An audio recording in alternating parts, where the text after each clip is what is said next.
আজ এমন একটা ঘরোয়া ফেস প্যাক বানিয়ে তোমাদেরকে দেখাবো যা একা ফেস ওয়াশ কখনোই করে উঠতে পারবে না। এটা যদি তুমি একবার ব্যবহার করতে শুরু করো তাহলে মার্কেট বেস্ট আর কোনো রকম কোনো ফেস ওয়াশই তোমার ব্যবহার করতে ইচ্ছেই করবে না। এটা না শুধু স্কিনটা ক্লিন করবে, এটা ইনস্ট্যান্ট ব্রাইটনেসও এনে দেবে। তাহলে আর দেরি করছি কেন, চলো চটপট বানিয়ে নিই। মাত্র 4টে উপকরণ প্রয়োজন এই দুর্দান্ত ফেস প্যাকটা বানানোর জন্য। সর্বপ্রথম লাগবে বেসন, দ্বিতীয় কস্তুরি হলুদ, তৃতীয় হলো মধু আর 4 নম্বর হলো কাঁচা দুধ। ব্যাস। ফেস প্যাকটা বানানোর জন্য সর্বপ্রথম লাগবে একটা ক্লিন বোল। এর মধ্যে নিচ্ছি পরিমাণ মতো বেসন। বেসন খুব ভালো করে ত্বককে পরিষ্কার তো করবেই, এর পাশাপাশি এক্সফোলিয়েটও করবে। আমি 2 চামচ বেসন ব্যবহার করছি। বেসনের মধ্যে এবার নিয়ে নিচ্ছি 1 চামচ কস্তুরি হলুদ। কস্তুরি হলুদ অ্যান্টি ইনফ্লামেটরি এবং অ্যান্টিঅক্সিডেন্ট সমৃদ্ধ, যা ত্বককে উজ্জ্বল করতে এবং ব্রণ কমাতে দুর্দান্ত কাজ দেয়। পরবর্তী উপকরণ এখানে ব্যবহার করছি মধু।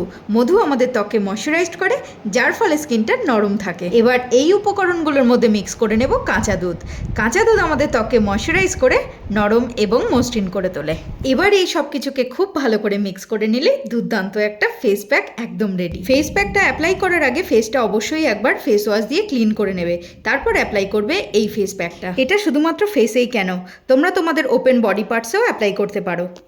খুব ভালো করে অ্যাপ্লাই করে 15 মিনিট পর্যন্ত রাখতেই হবে। তারপর হাতে একটু জল নিয়ে সার্কুলার মোশনে মাসাজ করে তুলে নাও ফেস প্যাকটা।